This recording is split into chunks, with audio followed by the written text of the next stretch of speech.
Welcome to the class of database management system. Database management system లో last క్లాస్లో మనం డేటాబేస్కి సంబంధించిన కొన్ని టెర్మినాలజీస్ని మనం నేర్చుకున్నాం. అంటే వాట్ ఈజ్ డేటా, అలాగే వాట్ ఈజ్ ఇన్ఫర్మేషన్,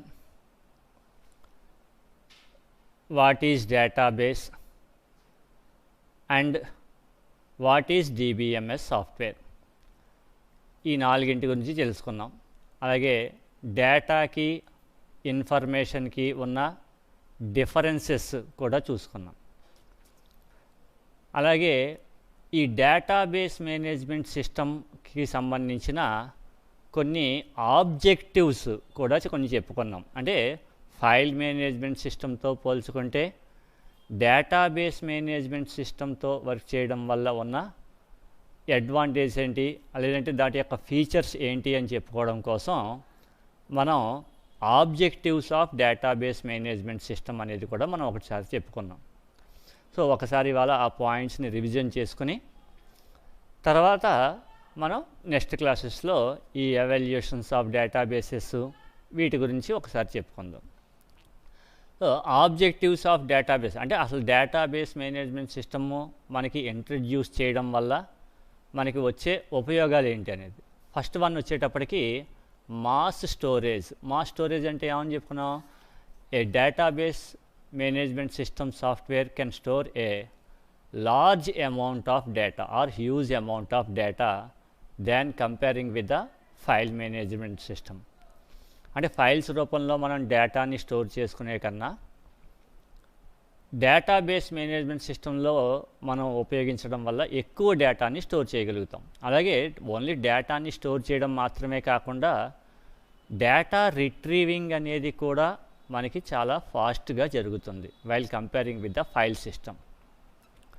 అంటే ఉదాహరణకి మనం ఏదైనా ఒక నోట్ ప్యాడ్ అనేది మనం ఉపయోగించుకొని అందులో మనం ఏదైనా ఒక ఫైల్ని క్రియేట్ చేసుకుని డేటాని స్టోర్ చేసామనుకోండి, అది మ్యాక్సిమం మనకి ఎక్కడి వరకు సపోర్ట్ చేస్తుంది, 64 KB వరకు సపోర్ట్ చేస్తుంది.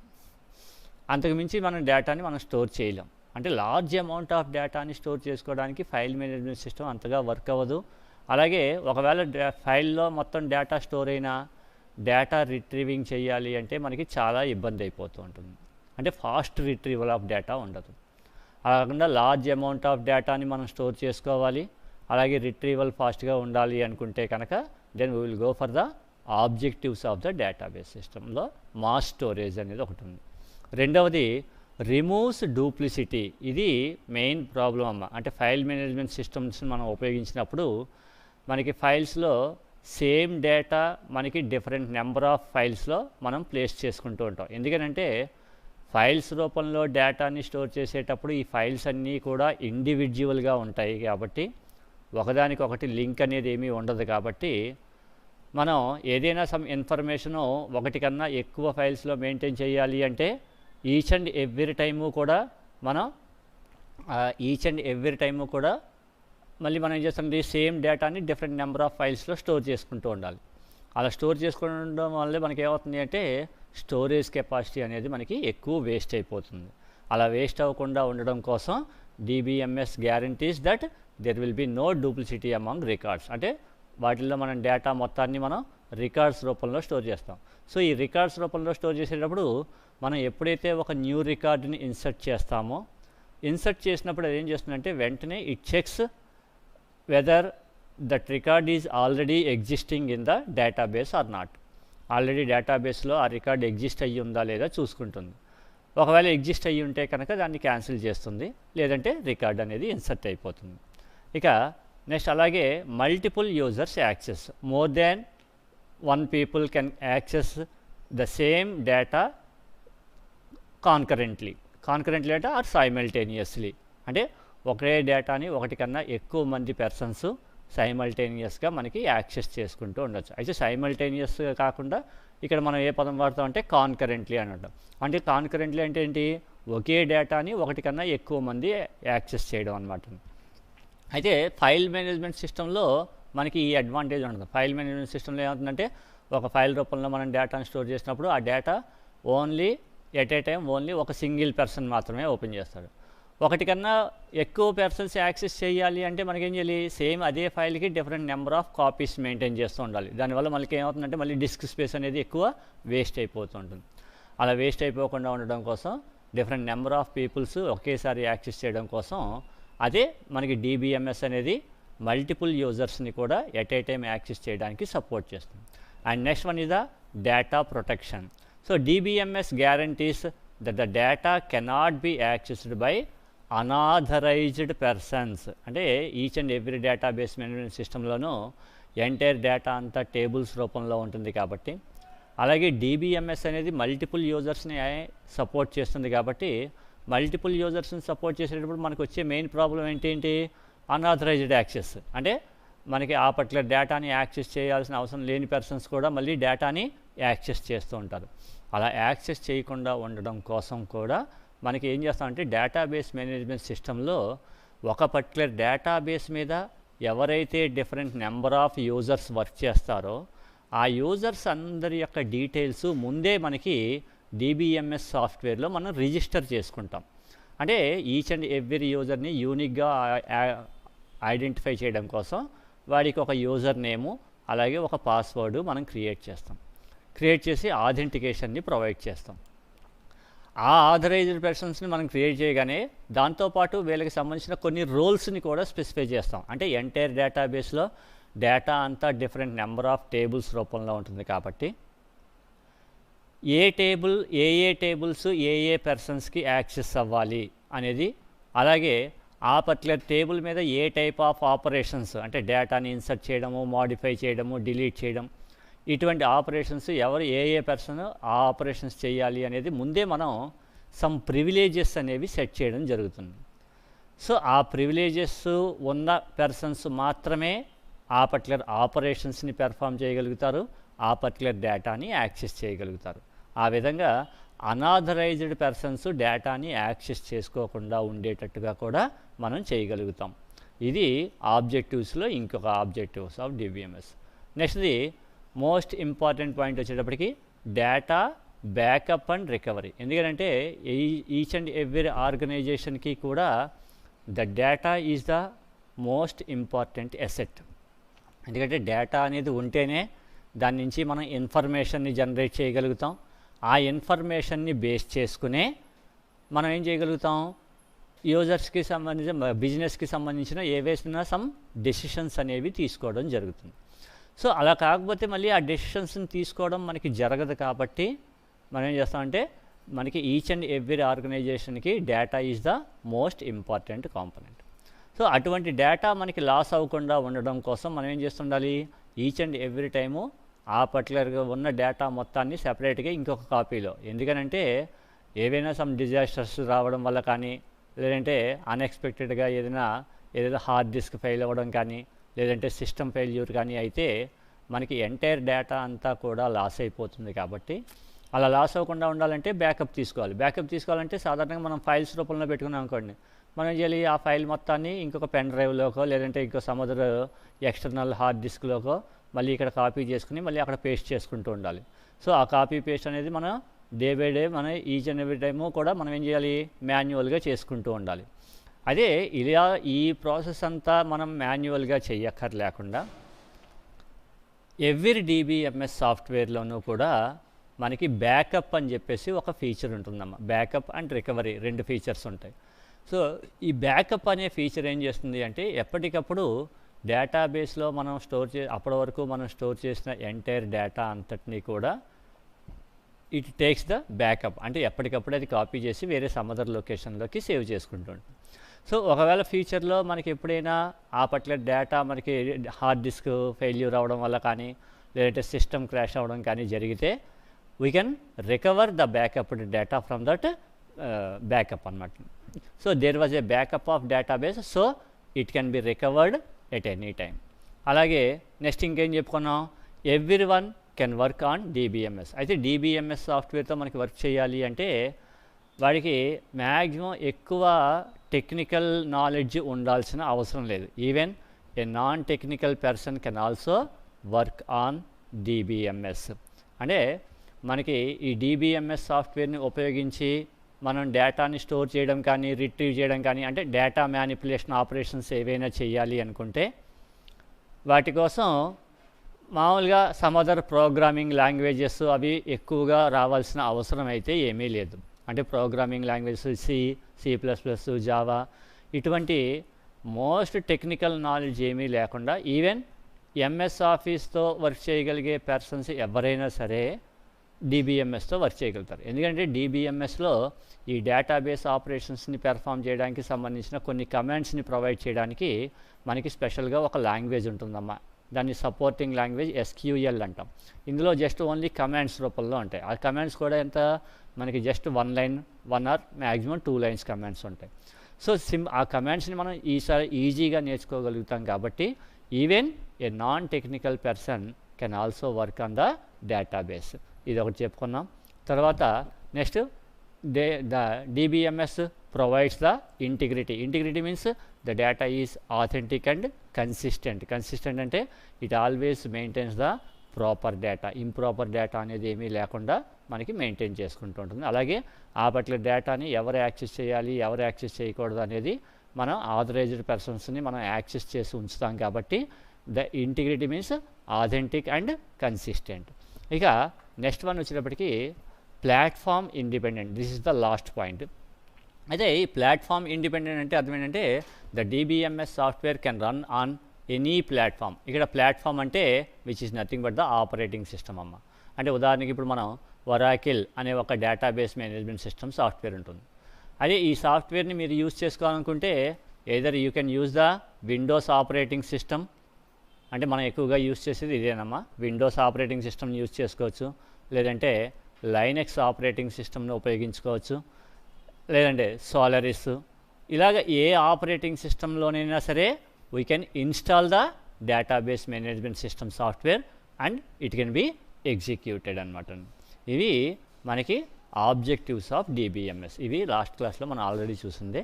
ఇక ఇవాళ మనం ఎవల్యూషన్ ఆఫ్ DBMS అని చెప్పుకుందాం. అంటే మనకి ఫస్ట్లో ఈ డేటాని కంప్యూటరైజ్ చేయాలి అంటే కంప్యూటర్స్లో డేటాని ఎప్పుడు మనం ఏ రూపంలో మెయింటైన్ చేసేవాళ్ళం అంటే ఫైల్స్ రూపంలో మెయింటైన్ చేసేవాళ్ళం. అయితే ఆ ఫైల్స్ రూపంలో డేటాని మనకి స్టోర్ చేయడం వల్ల మనకి కొన్ని రకాల డిసడ్వాంటేజెస్ ఉన్నాయి. కాబట్టి ఆ డిసడ్వాంటేజెస్ని ఓవర్కమ్ చేయడం కోసం, ఎందుకంటే సాధారణంగా ఫైల్స్ రూపంలో మనం ఎప్పుడైనా డేటాను స్టోర్ చేస్తే డేటా అంతా ఎప్పుడు ఏ రూపంలో ఉంటుంది, కంటిన్యూస్ టెక్స్ట్ రూపంలో ఆర్ ఆల్ఫాబెటికల్ రూపంలో ఉంటుంది. కాబట్టి text or alphabetical or digits ఉంటే, ఒకవేళ నెంబర్స్ ఉన్నా సరే నెంబర్స్ కూడా ఏ రూపంలో ఉంటాయి అంటే టెక్స్ట్ రూపంలోనే ఉంటుంది.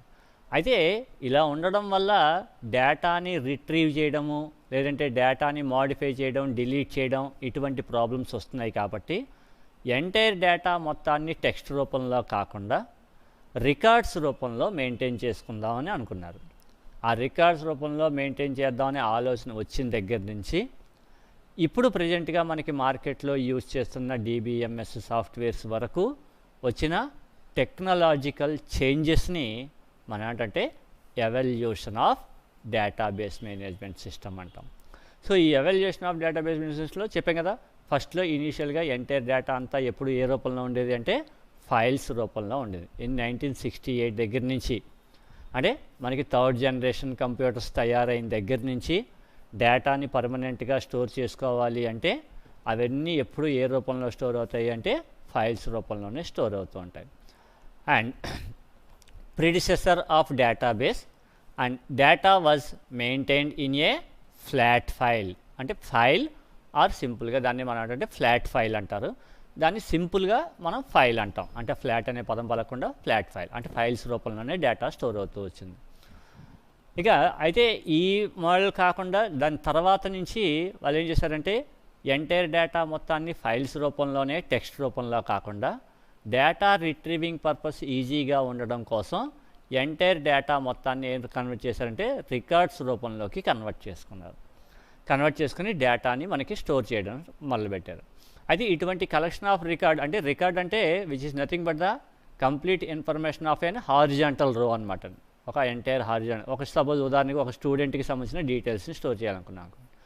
ఫస్ట్ స్టూడెంట్కి సంబంధించిన రోల్ నెంబరు, అలాగే దాని తర్వాత కామా ఇచ్చి స్టూడెంట్ యొక్క నేము, దాని తర్వాత కామా ఇచ్చి స్టూడెంట్ యొక్క కోర్సు, ఈ 3 డీటెయిల్స్ మెయింటైన్ చేయాలి.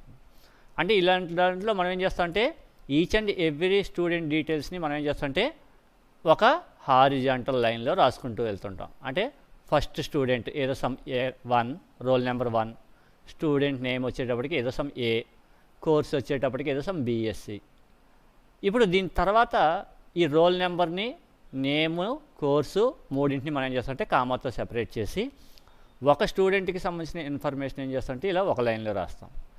సెకండ్ స్టూడెంట్కి సంబంధించిన ఇన్ఫర్మేషన్ దీనికి కంటిన్యూషన్ కాకుండా సెకండ్ లైన్లో రాస్తాం అనమాట అండి. 2, సపోజ్ స్టూడెంట్ నేమ్ ఏదో సమ్ B, కోర్స్ వచ్చేటప్పటికి BCom, ఇలాగ ఒకే లైన్లో రాస్తూ ఉంటాం.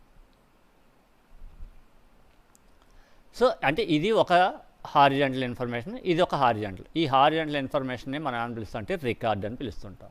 సో ఇలాంటి కొన్ని కలెక్షన్ ఆఫ్ రికార్డ్స్ అన్నింటినీ కలిపి మనకేం చేస్తారంటే అంటే ఒక ఈచ్ అండ్ ఎవ్రీ హారిజాంటల్ ఇన్ఫర్మేషన్ని సెపరేట్ చేసి మనం ఏం చేస్తామంటే వాటన్నింటినీ కంబైన్ చేస్తే ఈ ఫార్మాట్ని మనం ఏంటంటే ట్యాబ్యులర్ ఫార్మాట్ అంటాం. సో ఇలాంటి ట్యాబ్యులర్ ఫార్మాట్ ఆర్ రిలేషన్ ఫార్మాట్ అంటాం. ఆ రిలేషన్ ఫార్మాట్లో డేటాని మనకి స్టోర్ చేసుకుంటూ మనకి 1970లో టెడ్ కార్డ్ అని చెప్పేసి ఒక సైంటిస్ట్ అమ్మ which is the working at the IBM's proposed the relational model. అంటే ఈ రిలేషనల్ మోడల్లో డేటా అంతా ఎప్పుడూ కూడా మనకి ఏ రూపంలో స్టోర్ అవుతుంది అంటే టేబుల్స్ రూపంలో స్టోర్ అవుతుంది. సో ఈ table is nothing but A collection of rows and columns, collection of rows and columns. అంటే ఎంటైర్ డేటా మొత్తాన్ని రోస్ అండ్ కాలమ్స్ రూపంలోకి కన్వర్ట్ చేసి ఆ కన్వర్ట్ చేసిన దాన్ని మొత్తాన్ని మనం ఏం చేస్తామంటే టేబుల్ రూపంలో మెయింటైన్ చేస్తాం. ఇటువంటి కలెక్షన్ ఆఫ్ టేబుల్స్ రూపంలో మెయింటైన్ చేసే మోడల్ని ఏమని పిలుస్తామంటే రిలేషనల్ మోడల్ అంటాం. దాని అంటాం రిలేషనల్ మోడల్. సో ఆ రిలేషనల్ మోడల్ని ఫస్ట్గా 1970లో ఇంట్రడ్యూస్ చేయడం జరిగింది. అయితే ఈ టేబుల్స్ రూపంలో డేటాని స్టోర్ చేసినప్పుడు కూడా టేబుల్స్ అన్నీ కూడా మనకి సెపరేట్గా ఉంటాయి కాబట్టి ఆ సెపరేట్గా ఉండకుండా ఉండడం కోసం డిఫరెంట్ నెంబర్ ఆఫ్ టేబుల్స్ని మనం క్రియేట్ చేసినప్పుడు ఆ టేబుల్స్ మధ్య సమ్ రిలేషన్షిప్ అనేది మెయింటైన్ చేస్తూ ఒక న్యూ మోడల్ని ఇంట్రడ్యూస్ చేశారు. దాన్ని మనం ఏమని పిలుస్తాం అంటే ఎంటిటీ రిలేషన్షిప్ మోడల్. అంటే ఇక్కడ ఎంటిటీ అంటే ఏం కంగారు పడకండమ్మా, ఎంటిటీ అన్న ఆర్ దానికి ఇంకొక పేరు టేబుల్ అన్న, ఎంటిటీ అన్న ఆర్ సమ్టైమ్స్ దాన్నే సింపుల్గా మనం ఏమని పిలుస్తాం అంటే రిలేషన్ అని పిలుస్తారు. దాన్నే సింపుల్గా అని పిలుస్తాం రిలేషన్ అని పిలుస్తూ ఉంటాం. Table or relation or entity, ఇలాంటి డిఫరెంట్ నెంబర్ ఆఫ్ టేబుల్స్ మధ్య మనకి డేటా రిలేషన్షిప్. అయితే రిలేషన్షిప్ ఎందుకు మెయింటైన్ చేస్తామంటే ఆల్రెడీ మనం డేటాబేస్ అనే దానికి సంబంధించిన డెఫినేషన్ చెప్పుకున్నప్పుడే మనం చెప్పుకున్నాం. డేటాబేస్ అంటే డెఫినేషన్ మనం ఏమని చెప్పుకున్నాం, it is a organised collection of logically related data. Organised collection of logically related data. అటువంటి లాజికల్ రిలేటెడ్ అంటే మనకి డిఫరెంట్ నెంబర్ ఈ డేటా అంతా ఒకదానితో ఒకటి రిలేటెడ్గా ఉంటుంది. ఆ రిలేటెడ్గా ఉన్న డేటా మొత్తానికి మనం we will provide the relationships. అటువంటి న్యూ ఎంటిటీ రిలేషన్షిప్ మోడల్ని 1976లో మనకి పీటర్ చెన్ అనేవాడు ఇంట్రడ్యూస్ చేయడం జరిగింది. అయితే వీటికి సెపరేట్గా మళ్ళీ గ్రాఫికల్ రిప్రజెంటేషన్ కూడా ఉంటుందమ్మా. ఆ గ్రాఫికల్ రిప్రజెంటేషన్స్ని మనం ఏంటంటే చెన్ డయాగ్రామ్స్ అంటారు.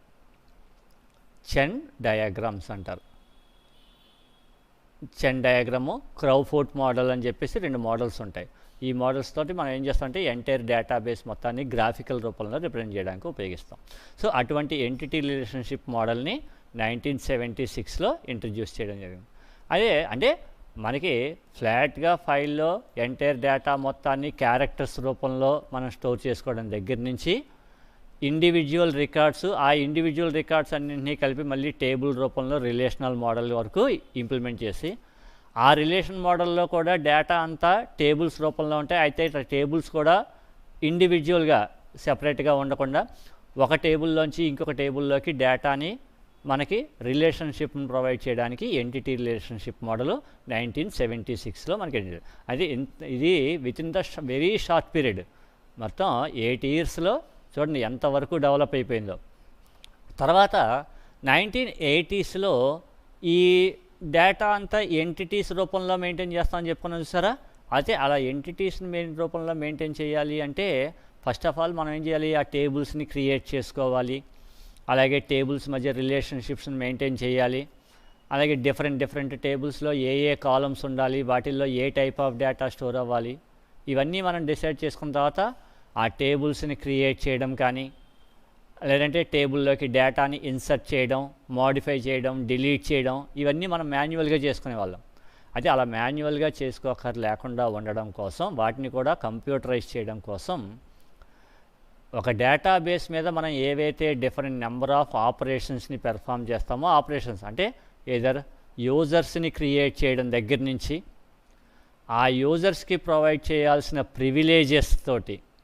ప్రివిలేజెస్ని ప్రొవైడ్ చేయడంతో పాటు కలుపుకొని ఈచ్ అండ్ ఎవ్రీ యూజర్లో డిఫరెంట్ నెంబర్ ఆఫ్ టేబుల్స్ని క్రియేట్ చేసుకోవడం, టేబుల్స్లోకి డేటాని ఇన్సర్ట్ చేయడం, అప్డేట్ చేయడం, డిలీట్ చేయడం, అలాగే టేబుల్ యొక్క స్ట్రక్చర్స్ని మోడిఫికేషన్స్ చేసుకోవడం, వీటన్నింటికి సంబంధించిన కమాండ్స్ని మనకి తయారు చేయడానికి మనకి సెపరేట్గా ఈచ్ అండ్ ఎవ్రీ డిబిఎంఎస్ సాఫ్ట్వేర్కి each and every DBMS software కాదు, ఆల్ డిబిఎంఎస్ సాఫ్ట్వేర్స్కి, అంటే ఎందుకంటే అన్ని రకాల డిబిఎంఎస్ సాఫ్ట్వేర్లోనూ కూడా మనం చేసే కామన్ ఆపరేషన్స్ అవే. అంటే యూజర్స్ని క్రియేట్ చేసుకోవడం, వాళ్ళని ఆథెంటికేట్ చేయడం, ఈచ్ అండ్ ఎవ్రీ యూజర్లోనూ డేటాని స్టోర్ చేయడానికి డిఫరెంట్ నెంబర్ ఆఫ్ టేబుల్స్ని క్రియేట్ చేసుకోవడం, టేబుల్లోకి టేబుల్స్ని మ్యానిపులేట్ చేయడం అంటే ఏదర్ వాటి స్ట్రక్చర్స్ని మోడిఫై చేయడం కానీ, ఆ టేబుల్స్లోకి డేటాని ఇన్సర్ట్ చేయడం, అప్డేట్ చేయడం, డిలీట్ చేయడం, ఈ టైప్ ఆఫ్ ఆపరేషన్స్ అన్నీ పెర్ఫామ్ చేయడానికి సంబంధించిన కొన్ని కామన్ కమాండ్స్ని తయారు చేసి ఆ కమాండ్స్ని ప్రొవైడ్ చేస్తూ ఒక సపోర్టింగ్ లాంగ్వేజ్ని తయారు చేయడం జరిగింది. ఆ సపోర్టింగ్ లాంగ్వేజ్ని మనం ఏమని పిలుస్తాం అంటే ఎస్క్యూఎల్ అని పిలుస్తాం, స్ట్రక్చర్డ్ క్వెర్రీ లాంగ్వేజ్. సో ఈ స్ట్రక్చర్డ్ క్వెర్రీ లాంగ్వేజ్ని మనకి 1980స్లో ఇంప్లిమెంట్ చేశారు. So more relational based DBMS were developed and SQL అంటే ఈ ఎస్క్యూఎల్ అనే సపోర్టింగ్ లాంగ్వేజ్. అంటే ఎస్క్యూఎల్ సపోర్టింగ్ లాంగ్వేజ్ని ఉపయోగించి you can insert the data అంటే టేబుల్స్ని క్రియేట్ చేయొచ్చు, యూజర్స్ని క్రియేట్ చేయొచ్చు, యూజర్స్కి సంబంధించిన ఆథెంటికేషన్ డీటెయిల్స్ని ప్రొవైడ్ చేయొచ్చు, అలాగే యూజర్స్కి సంబంధించిన ప్రివిలేజెస్ని సెట్ చేయొచ్చు. అంటే ఏ యూజరు ఎంటైర్ డేటాబేస్లో ఉన్న ఏ టేబుల్స్ని యాక్సెస్ చేయాలి, ఏ టేబుల్స్ని యాక్సెస్ చేయకూడదు, ఇటువంటి ప్రివిలేజెస్ని సెట్ చేయొచ్చు. అంటే డేటాబేస్కి సంబంధించిన ఆపరేషన్స్ని పెర్ఫామ్ చేయొచ్చు.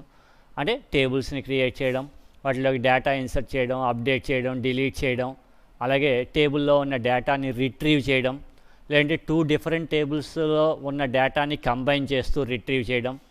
ఆ డేటా సెర్చింగ్ అనేది ఫాస్ట్గా జరగడం కోసం ఇండెక్సెస్ని క్రియేట్ చేయడం, అలాగే డేటాబేస్ ఆపరేషన్స్ని పెర్ఫామ్ చేయడానికి సంబంధించిన సబ్ ప్రోగ్రామ్స్ని ఇంప్లిమెంట్ చేయడం. సో ఈ టైప్ ఆఫ్ ఆపరేషన్స్ అన్నింటినీ కూడా మనకి అది ప్రొవైడ్ చేస్తుందన్నమాట. Which supports the SQL structured query language అనేది సపోర్ట్ చేస్తుంది. అదే ఇక్కడ వరకు మనం చెప్పుకున్న ఈ ఎస్క్యూఎల్ని ఇంట్రడ్యూస్ చేసేంత వరకు కూడా మనకు ఉన్నదంతా ఏంటంటే ప్రొసీజరల్ ఆపరేషన్స్. అంటే డిఫరెంట్ టైప్స్ ఆఫ్ టేబుల్స్ మనం విడిగా రాసుకుంటాం, ఆ టేబుల్స్ మీద ఏవైతే డిఫరెంట్ టైప్స్ ఆఫ్ ఆపరేషన్స్ని పెర్ఫామ్ చేయాలనుకుంటామో ఆపరేషన్స్కి సంబంధించిన సబ్ ప్రోగ్రామ్స్ విడిగా రాసుకుంటాం. టేబుల్స్ విడిగా ఉంటాయి, టేబుల్స్ మీద పెర్ఫామ్ చేసే ఆపరేషన్స్ మనకి మళ్ళీ వేరేగా ఉంటాయి. అలా వేరుగా ఉండడం కోసం మనకేం చేయాలి, ఆ టేబుల్స్ మీద ఏవైతే మనం డిఫరెంట్ టైప్స్ ఆఫ్ ఆపరేషన్స్ని పెర్ఫామ్ చేస్తామో అంటే వాటికి సంబంధించిన సబ్ ప్రోగ్రామ్స్ అన్నీ కలిపి ఒక గ్రూప్ చేసుకోవాలి అనుకుంటే అలాంటప్పుడు మనం ఏం చేస్తాం, will use the concept of encapsulation. ఈ ఎన్క్యాప్సులేషన్ అనే కాన్సెప్ట్ మనకి ఎందులో వస్తుంది అంటే ఆబ్జెక్ట్ ఓరియంటెడ్ ప్రోగ్రామింగ్స్లో వస్తుంది. అంటే ప్రొసీజర్ ఓరియంటెడ్ దగ్గర నుంచి మన టెక్నాలజీ దేనికి చేంజ్ అయింది, ఆబ్జెక్ట్ ఓరియంటెడ్కి చేంజ్ అయింది. అలా ఆబ్జెక్ట్ ఓరియంటెడ్కి చేంజ్ అయినప్పుడు మరి ఆ టెక్నాలజీస్ అదర్ టెక్నాలజీస్ అన్నీ ఆబ్జెక్ట్ ఓరియంటెడ్లోకి వెళ్ళినప్పుడు మనం ఉపయోగించే డేటాబేస్ కూడా ఆబ్జెక్ట్ ఓరియంటెడ్ ఫీచర్స్ని సపోర్ట్ చేయాల్సి వస్తుంది. కాబట్టి ఆ తర్వాత 1985లో అంటే ఎక్కడ లాస్ట్ టైం 1980లో మనకి SQL అనేది ఇంప్లిమెంట్ చేయడం జరిగింది. ఆ తర్వాత 5 ఇయర్స్లో మనకి ఈ ఆబ్జెక్ట్ ఓరియంటెడ్ ప్రోగ్రామింగ్ అనేది ఇంప్లిమెంట్ చేయడం ద్వారా మనకి అవే ఫీచర్స్ని మనకి డేటాబేస్ మేనేజ్మెంట్ సిస్టమ్స్లో కూడా ఇంట్రడ్యూస్ చేస్తూ ఫస్ట్ ఆబ్జెక్ట్ ఓరియంటెడ్ డేటాబేస్ని ఇంప్లిమెంట్ చేయడం జరిగింది. ఉదాహరణకి మీరు ఒరాకిల్ సాఫ్ట్వేర్ని తీసుకున్నట్టయితే కనుక ఒరాకిల్లో మళ్ళీ చాలా డిఫరెంట్ వెర్షన్స్ ఉన్నాయమ్మా. ఉదాహరణకి 7.1 ఆర్ 7.3 వరకు కూడా మీకు ఇదంతా కూడా ఓన్లీ ప్రొసీజర్ ఓరియంటెడ్. ఇదంతా కూడా ప్రొసీజర్ ఓరియంటెడ్. ఒరాకిల్ 8.0లో ఒరాకిల్ 8.0 ఒరాకిల్లో 8.0 అనే version software which is the object DBMS అంటే ఆబ్జెక్ట్ ఓరియంటెడ్ కదమ్మా, ఆబ్జెక్ట్ డేటాబేస్ మేనేజ్మెంట్ సిస్టమ్. అంటే ఆబ్జెక్ట్ ఓరియంటెడ్ ప్రోగ్రామింగ్లో ఉన్న కాన్సెప్ట్స్ని జస్ట్ ఇంట్రడ్యూస్ చేయడం జరిగింది. అది అలా కాకుండా ఆబ్జెక్ట్ ఓరియంటెడ్కి సంబంధించిన అన్ని ఫీచర్స్ని ఇంప్లిమెంట్ చేస్తూ తర్వాత మనకి ఇదే సేమ్ ఒరాకిల్ కార్పొరేషన్ వాడు 8i అని చెప్పేసి ఒక సాఫ్ట్వేర్ని రిలీజ్ చేసేయడం. ఈ ఒరాకిల్ 8i దగ్గర నుంచి మనకి ఏమవుతుంది అంటే ఆబ్జెక్ట్ ఓరియంటెడ్ రిలేషన్ అంటే ఆబ్జెక్ట్ ఓరియంటెడ్కి సంబంధించిన అన్ని ఫీచర్స్ని ఎన్క్యాప్సులేషను, ఇన్హెరిటెన్సు, పాలిమార్ఫిజం ఇటువంటి కొన్ని కాన్సెప్ట్స్ ఉంటాయమ్మా ఆబ్జెక్ట్ ఓరియంటెడ్ ప్రోగ్రామింగ్. ఆ ఆబ్జెక్ట్ ఓరియంటెడ్ ఫీచర్స్ అన్నింటినీ కూడా మనకి ఇంట్రడ్యూస్ చేయడం జరిగింది ఒరాకిల్ 8i దగ్గర నుంచి. ఎక్కడి నుంచి? 1985 దగ్గర నుంచి. అదే ఈ ఆబ్జెక్ట్ ఓరియంటెడ్ డేటాబేస్ అయితే ఆబ్జెక్ట్ ఓరియంటెడ్లో but it is not the relational database.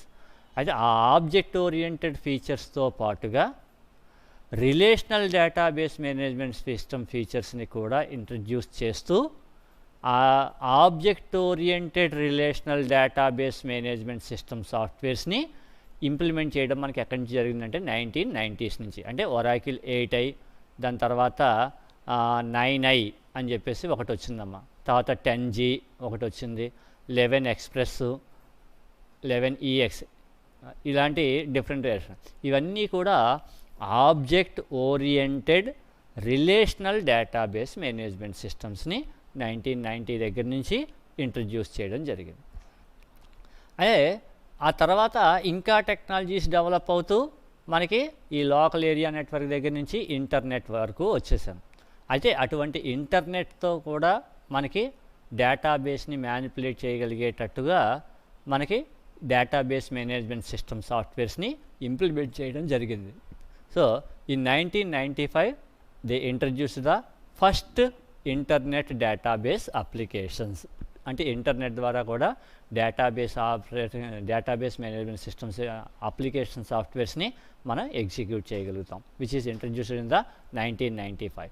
అయితే ఈ డేటాబేసెస్ అనేవి బాగా లార్జ్ సైజ్ సాఫ్ట్వేర్స్ కాబట్టి ఎందుకంటే అవి డిఫరెంట్ టైప్స్ ఆఫ్ ఇందాక మనం ఆబ్జెక్టివ్స్ అని చెప్పుకున్నాం, చాలా రకాల ఫీచర్స్ని సపోర్ట్ చేస్తుంది. కాబట్టి అన్ని రకాల ఫీచర్స్ని డెవలప్ చేస్తూ ఉండాలి అంటే ఆటోమేటిక్గా మన అప్లికేషన్ సాఫ్ట్వేర్ యొక్క సైజు కూడా బాగా లార్జ్గా ఉంటుంది. అలా లార్జ్గా ఉన్నప్పుడు వాటిలో మనకి ఏమవుతుంది, ఆటోమేటిక్గా డేటాబేస్ సిస్టమ్ సాఫ్ట్వేర్స్ యొక్క సైజు బాగా లార్జ్గా ఉండడం వల్ల they occupies more disk space in our local system. అయితే ఆర్గనైజేషన్కి సంబంధించిన ఏదైనా స్మాల్ అమౌంట్ ఆఫ్ డేటాని మనం మ్యానిపులేట్ చేయాలి అనుకున్నప్పుడు ఆ స్మాల్ అమౌంట్ ఆఫ్ డేటాని కూడా సపోజ్ ఉదాహరణకి ఒక ఆర్గనైజేషన్లో ఏవో ఒక 50 ఎంప్లాయీస్ ఉన్నారనుకోండి, ఆ ఎంప్లాయీస్కి సంబంధించిన ఇన్ఫర్మేషన్ని మనం హ్యాండిల్ చేయాలి. సో ఎంప్లాయీస్కి సంబంధించిన ఇన్ఫర్మేషన్ హ్యాండిల్ చేయాలి కదా అని చెప్పేసి ఒక డేటాబేస్ సాఫ్ట్వేర్ మనం యూజ్ చేసుకుందాం అనుకున్నాం అనుకోండి. సో డేటాబేస్ సాఫ్ట్వేర్ బాగా లార్జ్ సైజ్ ఉంటుంది, ప్లస్ దాన్ని మెయింటైన్ చేయడం కూడా చాలా కష్టంగా ఉంటుంది. కాబట్టి ఓన్లీ 50 రికార్డ్స్ కోసం ఎంటైర్ డేటాబేస్ సాఫ్ట్వేర్ని యూజ్ చేసుకోవడం అనేది మనకి పాసిబుల్ కాదు. అలాంటప్పుడు ఇలాంటి సింపుల్ డేటాబేసెస్ని మెయింటైన్ చేయడం కోసం will introduce the XML extensible markup language. ఇది వెబ్ టెక్నాలజీస్లో వస్తుందమ్మా, ఇంటర్నెట్ టెక్నాలజీస్లో. ఆ XML అనే దాన్ని మనం ఏం చేస్తామంటే డేటాబేసెస్ని ప్రాసెస్ చేయడం కోసం, అంటే it is an alternative of the DBMS అనమాట. అంటే స్మాల్ సైజ్ ఆఫ్ డేటా మనం స్టోర్ చేసుకోవాలి. అయితే ఆ స్టోర్ చేసే డేటా కూడా ఎంటైర్ డేటాబేస్ కిందే మనకి ప్రాసెస్ అవ్వాలి అనుకుంటే కనుక we are apply the XML. So XML apply to the database processing from the 1997. ఇది మనకి ఎవల్యూషన్. అంటే 1968 దగ్గర నుంచి మనకి స్టార్ట్ చేసుకుని మనకి 1968 దగ్గర ఫైల్ మేనేజ్మెంట్ సిస్టమ్ నుంచి మనకి ప్రాసెస్ చేసుకుంటూ ఇప్పుడు మనకి 1997కి వచ్చేటప్పటికి XML. అయితే ఇక దాని తర్వాత కూడా మళ్ళీ చాలా ఈ ఇంటర్నెట్ బేస్డ్ ఉపయోగించుకొని different types of database operations అవి పెర్ఫామ్ చేయడం అనేది ఇంకా కంటిన్యూషన్ ఎవల్యూషన్ జరుగుతూనే ఉందమ్మా. ఆ ఇప్పుడు అయితే ఈ SQL సపోర్టింగ్ లాంగ్వేజ్ని ఒకదాన్ని ప్లేస్ చేసుకుని డేటాబేస్ లార్జ్ సైజులో ఉంటే మనకి ఈ అప్లికేషన్స్ని డెవలప్ చేయడము, అప్లికేషన్స్ని యూజ్ చేసుకోవడానికి సంబంధించిన సిస్టమ్ యొక్క కాన్ఫిగరేషన్స్ హైగా ఉండడం, దానివల్ల చాలామంది డేటాబేసెస్కి వెళ్ళటంలా. అందుకని చాలా తక్కువ స్పేస్ తోటి మనకి లేటెస్ట్ డేటాబేస్ సాఫ్ట్వేర్స్ అయితే అవి కూడా ఇంటర్నెట్ ద్వారా వర్క్ అయ్యేటట్టు కూడా మనకి ఇంప్లిమెంట్ చేయడం జరిగింది. ఉదాహరణకి ఇప్పుడు మార్కెట్లో SQLite అని చెప్పేసి ఒక సాఫ్ట్వేర్ ఉందమ్మా, which is the light weight software as the database software. అలాగే MongoDB అంటే ఇంటర్నెట్ బేస్డ్ అంటే వెబ్ అప్లికేషన్స్కి సంబంధించిన డేటాబేస్ మొత్తాన్ని స్టోర్ చేసుకోవడానికి MongoDB, ఇలాంటి డిఫరెంట్ నెంబర్ ఆఫ్ సాఫ్ట్వేర్స్ ఇంకా మనకి మార్కెట్లో వచ్చేస్తూనే ఉన్నాయి. అదే ఇక నెక్స్ట్ ఇవాళ టాపిక్ వచ్చేటప్పటికి ఎవాల్యుయేషన్, నాట్ ఎవల్యూషన్ అమ్మా, ఎవాల్యుయేషన్. అంటే ఇది మనకి ఇందాక మనం చెప్పుకున్న ఎవల్యూషన్కి కంటిన్యూషన్. అదే ఎవల్యూషన్ అంటే ఇప్పటివరకు వచ్చిన లేటెస్ట్ ట్రెండ్స్ ఏంటి అక్కడ వరకు చెప్పుకున్నాం. అయితే వీటితో పాటు ఈ డేటాబేస్ మేనేజ్మెంట్ సిస్టమ్ సాఫ్ట్వేర్కి సంబంధించి కొన్ని రకాల ఫీచర్స్, అంటే అవి కంప్లీట్గా ఫీచర్స్ అని కూడా మనం చెప్పలేము. ఎందుకంటే ఆ డేటాబేస్తో ఏ టైప్స్ ఆఫ్ ఆపరేషన్స్ని పెర్ఫామ్ చేయొచ్చు, అలాగే ఆ టైప్ ఆఫ్ ఆపరేషన్స్ని పెర్ఫామ్ చేయడానికి మనకి ఏవైతే different number of users work చేస్తారు అనే దాన్ని చెప్పుకోవడాన్ని మనం ఏంటంటే ఎవాల్యుయేషన్ అంటాం. అంటే ఇందాక మనం చెప్పుకున్న ఎవల్యూషన్లో ఏవి పైకి ఇక్కడ వరకు చెప్పుకొని వదిలేసాం. ఇది file management object oriented database వచ్చింది. తర్వాత 1995లో ఫస్ట్ ఇంటర్నెట్ బేస్డ్ వచ్చింది. అయితే ఈ ఇంటర్నెట్ కన్నా ముందు మనకేమైంది, సింపుల్ డిస్ట్రిబ్యూటెడ్ సిస్టమ్స్ అని చెప్పేసి ఒకటి ఎగ్జిస్ట్ అయ్యి ఉండేది. అంటే లోకల్ ఏరియా నెట్వర్క్ మాత్రమే కాకుండా సేమ్ ఆర్గనైజేషన్కి సంబంధించిన డేటాని మ్యానిపులేట్ చేయడానికి ఒకే పర్టికులర్ ఆర్గనైజేషన్కి సంబంధించిన డేటాబేస్ని ఓన్లీ ఒక సింగిల్ లొకేషన్లో కాకుండా మనం డిఫరెంట్ లొకేషన్స్లో మనం స్టోర్ చేసుకుంటూ ఉంటాం. ఆ డిఫరెంట్ లొకేషన్స్లో ఉన్న కంప్యూటర్స్ అన్నింటినీ కనెక్ట్ చేస్తూ ఒక న్యూ నెట్వర్క్ని క్రియేట్ చేసుకుంటాం, which is the distributed network అంటాం. దాన్ని ఏమంటాం, డిస్ట్రిబ్యూటెడ్ నెట్వర్క్. అయితే ఈ డిస్ట్రిబ్యూటెడ్ నెట్వర్క్ ఎందుకు ఉపయోగిస్తాము అంటే డిస్ట్రిబ్యూటెడ్ నెట్వర్క్. ఈ డిస్ట్రిబ్యూటెడ్ నెట్వర్క్ అనేది ఎందుకు ఉపయోగిస్తాం అంటే ఇన్ ఆర్డర్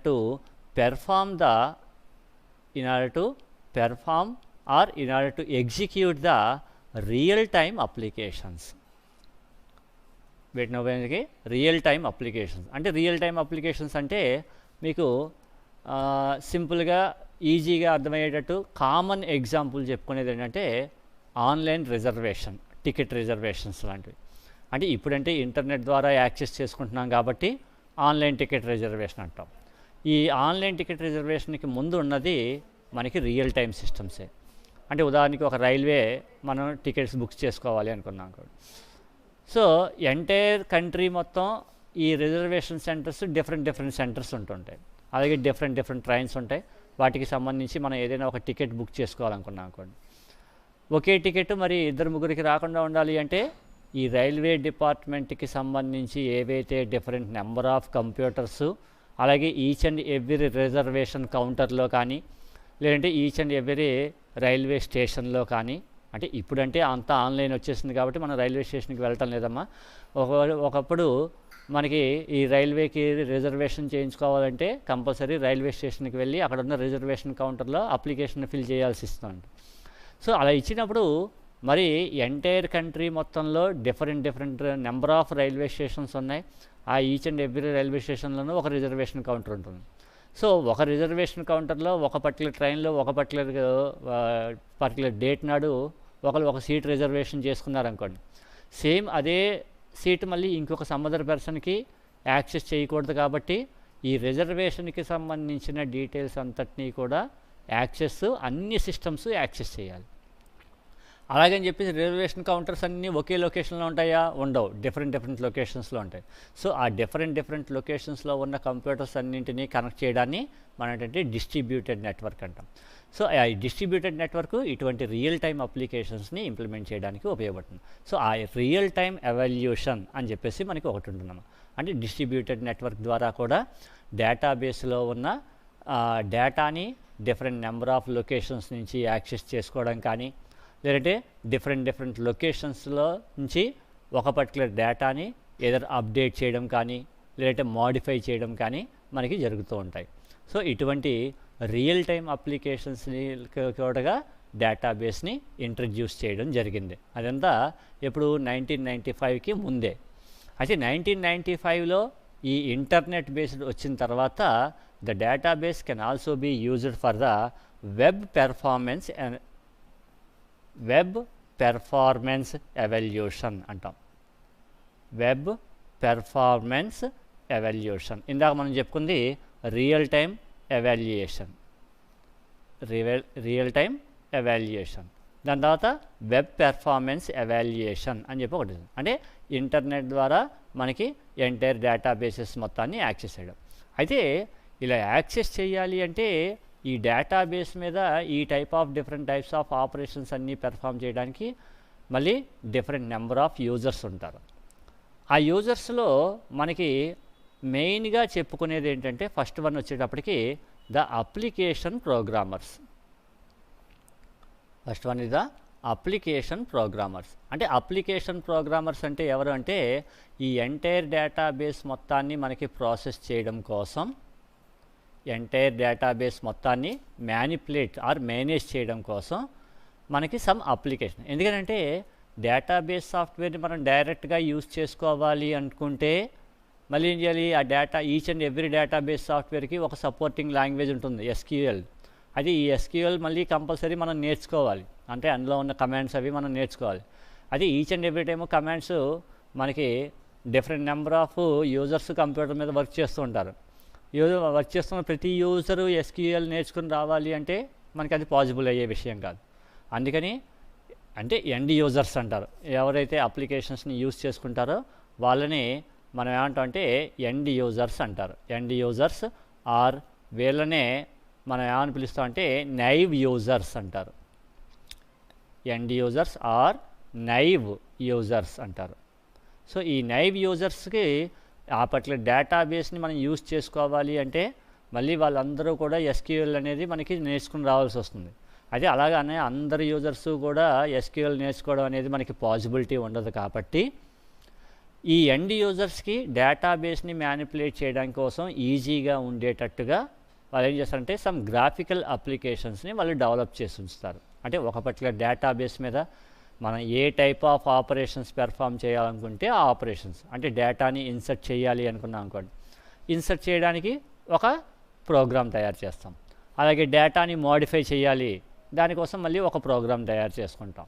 లేదంటే డిలీట్ చేయాలి, దానికి ఒక ఆపరేషన్.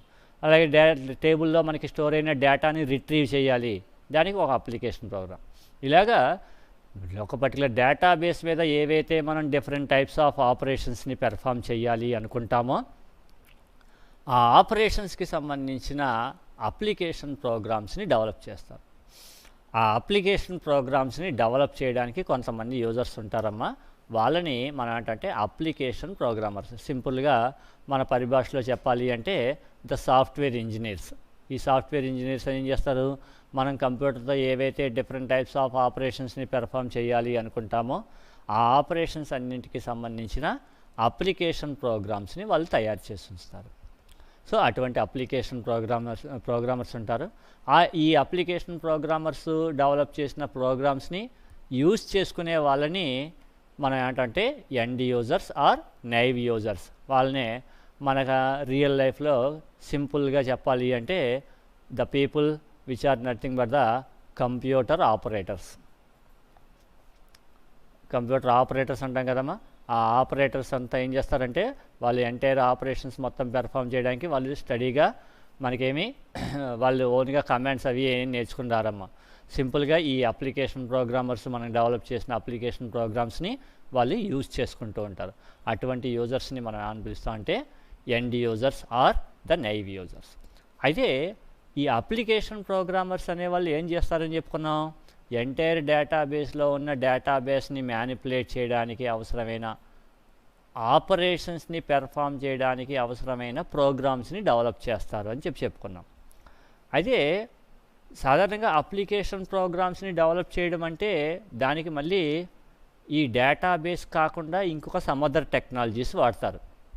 అంటే సాధారణంగా అప్లికేషన్స్ని డెవలప్ చేయడానికి ఏవో ఒక some programming languages, either C కానీ C++ కానీ లేదంటే ఇప్పుడు వచ్చిన లేటెస్ట్గా వచ్చిన జావా, .NET ఇటువంటి ఏవో సమ్ ప్రోగ్రామింగ్ లాంగ్వేజెస్ని ఉపయోగించుకుంటారు.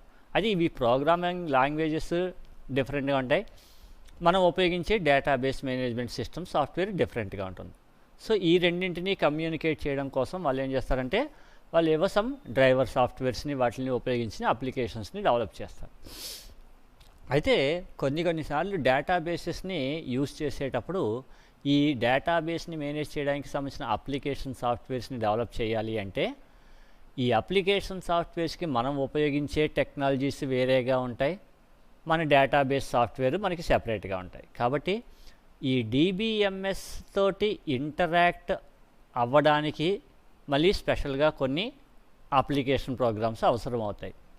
వాటిని మనం ఏమని పిలుస్తాం అంటే డ్రైవర్ సాఫ్ట్వేర్స్ అని పిలుస్తుంటాం. వాటిని ఏమని పిలుస్తాం, డ్రైవర్ సాఫ్ట్వేర్. అయితే ఆ డ్రైవర్ సాఫ్ట్వేర్స్ ఈ అప్లికేషన్ ప్రోగ్రామర్స్ డేటాబేస్ని మేనేజ్ చేయడానికి అయితే చేయగలుగుతాడు, కానీ డ్రైవర్ సాఫ్ట్వేర్స్ని వాళ్ళు డెవలప్ చేయలేరుగా. ఆ డ్రైవర్ సాఫ్ట్వేర్స్ని డెవలప్ చేయడానికి మళ్ళీ సెపరేట్గా కొంతమంది పీపుల్ ఉంటారు. అంటే దానికి కూడా సాఫ్ట్వేర్ ఇంజనీర్సే, కాకపోతే ఓన్లీ ఒక పర్టికులర్ అప్లికేషన్ సాఫ్ట్వేర్ నుంచి ఇంకొక సమ్ అదర్ అప్లికేషన్ సాఫ్ట్వేర్ ఒకదానితో ఒకటి కమ్యూనికేట్ అవ్వాలి అంటే ఆ కమ్యూనికేట్ అవ్వడానికి కూడా మళ్ళీ స్పెషల్గా కొన్ని ప్రోగ్రామ్స్ రాయాల్సి వస్తుంది. అటువంటి ప్రోగ్రామ్స్ని రాసే వాళ్ళని మనం ఏంటంటే స్పెషలైజ్డ్ యూజర్స్ అంటారు. వాళ్ళని ఏమంటాం, స్పెషలైజ్డ్ యూజర్స్. అంటే specialised users are the users who write the special database applications.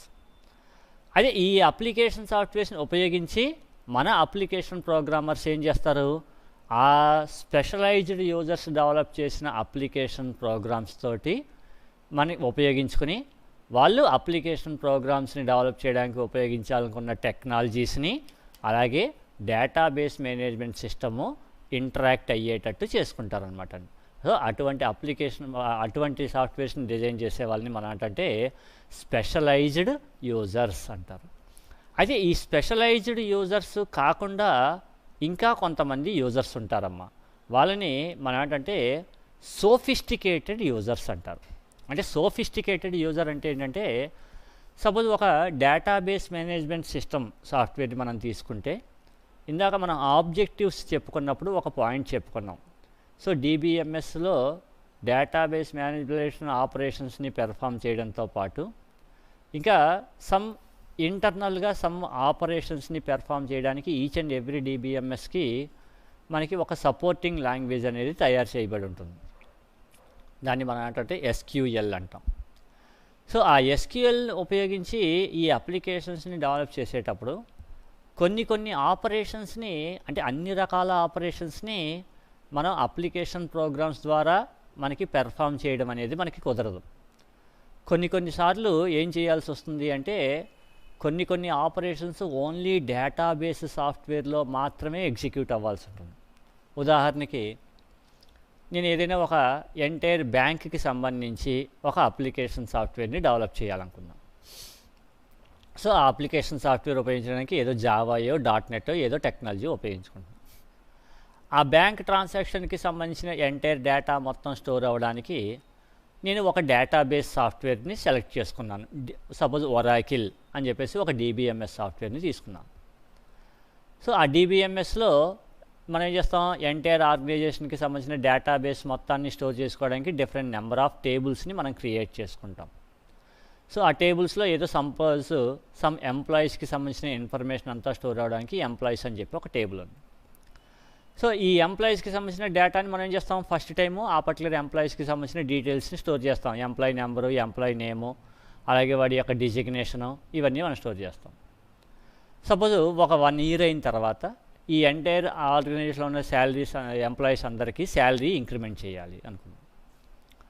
So salary ఒకటి ఇంక్రిమెంట్ చేయాలి, బ్యాంక్ ఎంప్లాయీస్కి సంబంధించిన శాలరీ ఇంక్రిమెంట్. అలాగే ఎవ్రీ మంత్ కంప్లీట్ అయ్యేటప్పటికి డిఫరెంట్ నెంబర్ ఆఫ్ కస్టమర్స్ ఉంటారు కాబట్టి బ్యాంకుకి సంబంధించి ఆ కస్టమర్స్కి సంబంధించిన అకౌంట్స్లో వాళ్ళకి ఉన్న రిమైనింగ్ బ్యాలెన్స్కి సంబంధించిన ఏదో ఇంట్రెస్ట్ మనం పే చేయాలి. సో మరి ఇంట్రెస్ట్ కాలిక్యులేట్ చేయాలి అంటే ఆ పర్టికులర్ అకౌంట్ నెంబర్ తీసుకోవాలి, వాడి యొక్క డీటెయిల్స్ని తీసుకోవాలి. వాటితో పాటుగా మళ్ళీ ఏం చేయాలి, ఆ పర్టికులర్ మంత్ కంప్లీట్ అయిందా ఆ మంత్లో వాడి దగ్గర మినిమం బ్యాలెన్స్ ఎంత ఉందో చూసుకోవాలి.